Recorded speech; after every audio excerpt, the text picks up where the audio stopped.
Bonjour et bienvenue sur la chaîne YouTube des expériences de la section de physique de l'EPFL.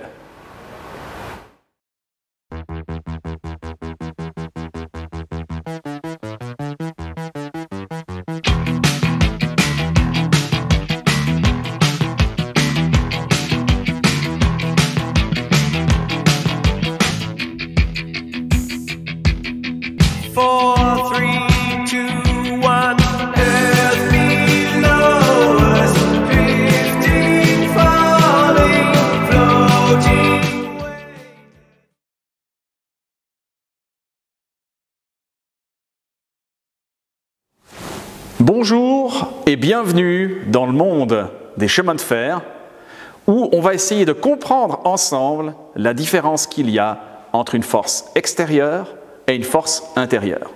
Pour expliquer cette différence, on va utiliser ici un chariot surmonté d'un réservoir cylindrique rempli d'eau.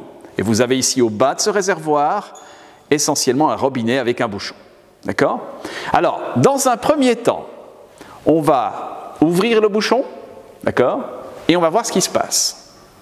Dans un deuxième temps, on viendra amener ici le wagon récepteur qu'on va accrocher au chariot. On va ouvrir le bouchon et l'eau va venir s'écouler dans le chariot et on va regarder ce qui se passe. Ensuite, on va tenter de comprendre pourquoi ça se passe ainsi. Place à l'expérience. Regardez ce qui se passe dans un premier temps lorsqu'on retire le bouchon. L'eau s'écoule et le wagon se met en mouvement. Bien. Alors maintenant, dans un deuxième temps, on va accrocher les deux chariots ensemble. Donc on va prendre ici la pince pour accrocher ces chariots ensemble. Bien. Et maintenant, on va de nouveau ouvrir le robinet. Et qu'est-ce qu'on voit? Ah, eh bien, on voit rien du tout. L'eau sort du robinet, elle s'écoule dans le wagon récepteur. Pourquoi est-ce que l'ensemble ne bouge pas? Quelle est la différence?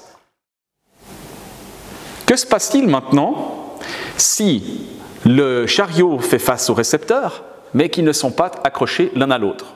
Que se passe-t-il lorsque l'eau s'écoule dans le wagon récepteur?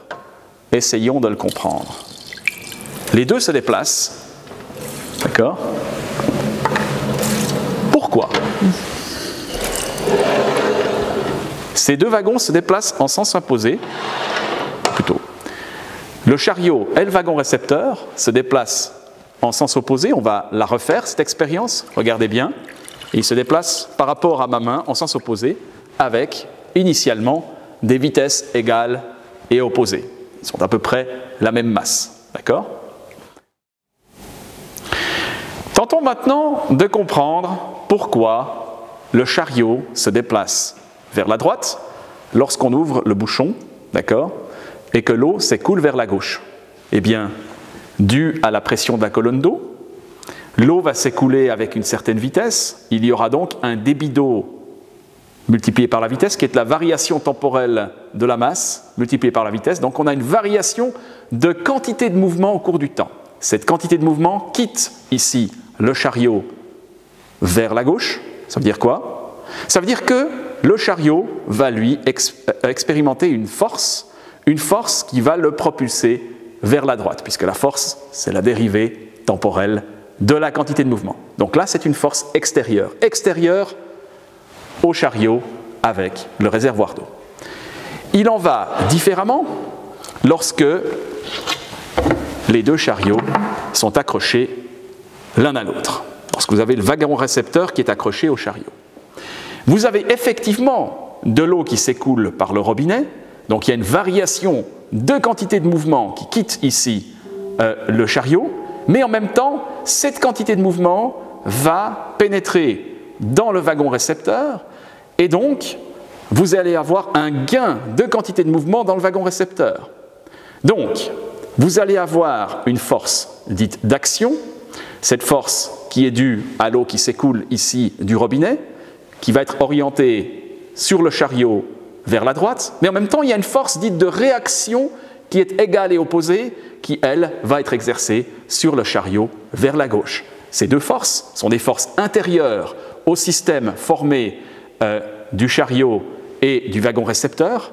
Elles s'annulent, et c'est pour ça qu'il n'y a rien à voir, circuler, les deux restent immobiles, le système ne bouge pas. D'accord? Alors, cette perte de quantité de mouvement dans le chariot avec le réservoir et le gain de quantité de mouvement dans le wagon récepteur, on a pu le mettre en évidence en enlevant le pont entre ces deux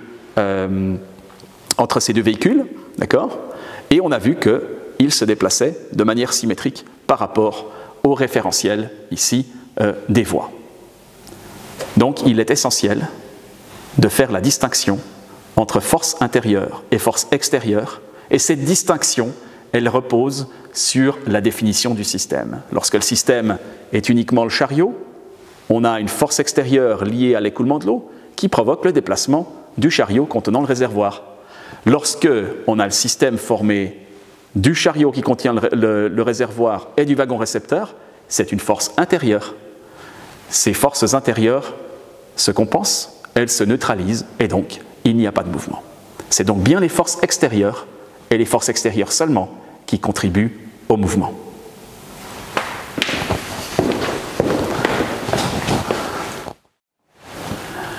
Voilà, vous l'aurez compris, les voies de chemin de fer sont impénétrables, contrairement à la physique. Merci d'avoir regardé cette vidéo. N'oubliez pas de vous abonner à cette chaîne et de mettre un pouce bleu, et cliquez ici pour d'autres expériences.